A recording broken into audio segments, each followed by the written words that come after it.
राम की कथा के लिए विश्वविख्यात मोरारी बापू की कथा में यूपी के मुख्यमंत्री योगी आदित्यनाथ पहुंचे। कुशीनगर स्थित माता कुंवर मंदिर में पहुंचने के बाद पुलिस के जवानों ने मुख्यमंत्री योगी आदित्यनाथ को सलामी दी। इसके बाद सीएम योगी कुशीनगर स्थित एक निजी होटल में चल रहे मोरारी बापू की कथा में पहुंचे। राम कथा के मंच पर पहुंचने के बाद सीएम योगी ने रामचरितमानस और मोरारी बाबू का आशीर्वाद लिया।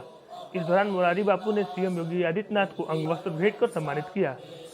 रामकथा के दौरान उपस्थित लोगों को संबोधित करते हुए सीएम योगी आदित्यनाथ ने कहा कि उत्तर प्रदेश धर्म की धरती है।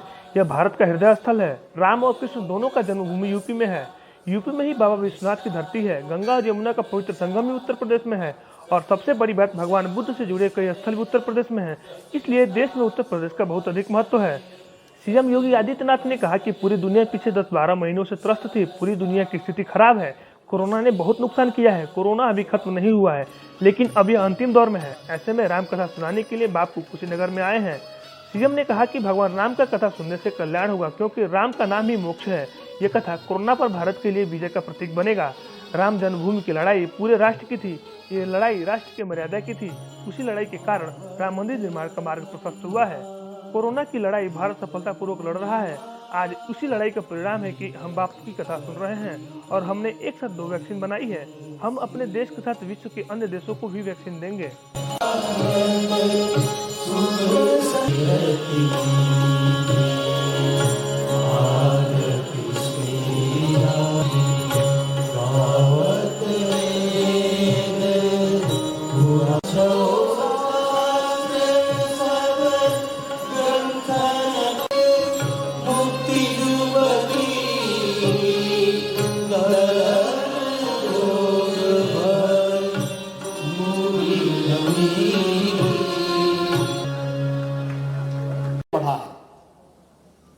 यही आस्था है जो उत्तर से लेकर दक्षिण तक, पूरब से पश्चिम तक पूरे।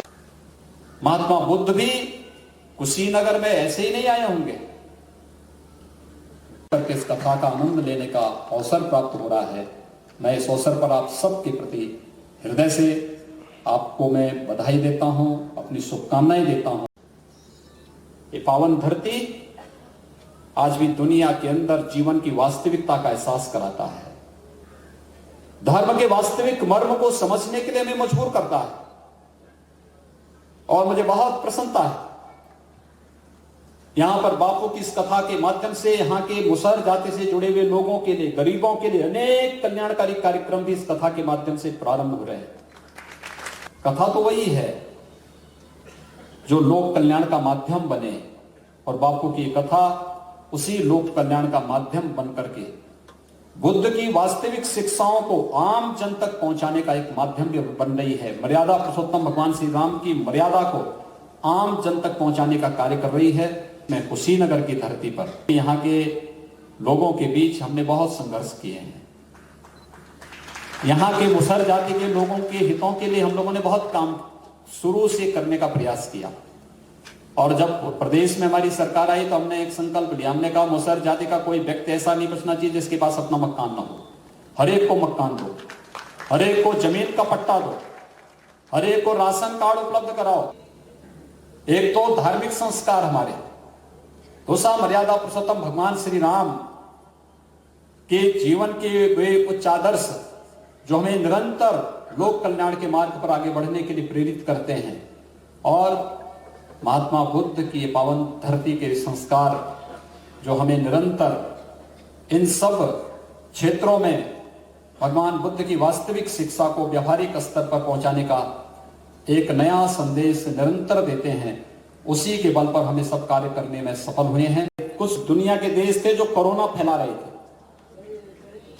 और एक भारत है वह कोरोना से बचाव के लिए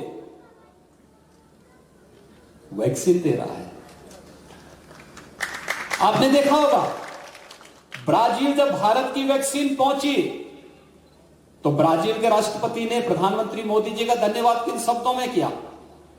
उन्होंने धन्यवाद इन शब्दों में क्या, हनुमान जी को संजीवनी बूटी लाते हुए दिखाया था और फिर कहा था कि हम प्रधानमंत्री मोदी जी का और भारतवासियों का इसलिए धन्यवाद करना चाहते हैं कि ये वैक्सीन हमारे लिए संजीवनी बूटी का काम करेगी।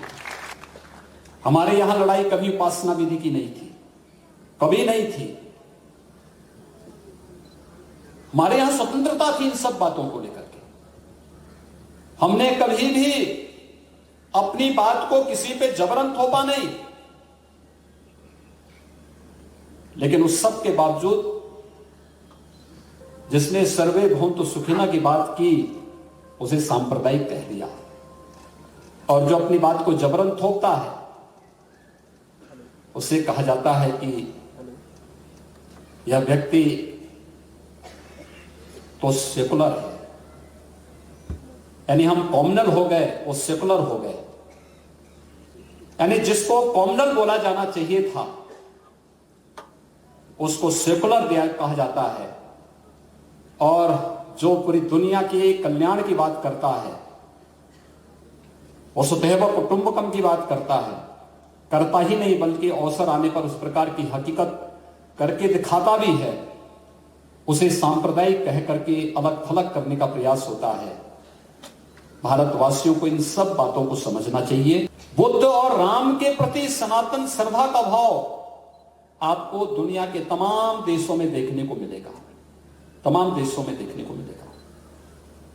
और ये भाव मुझे लगता है कि जहां कहीं भी राम की संस्कृति पहुंची वो कल्याण का कारक बनी।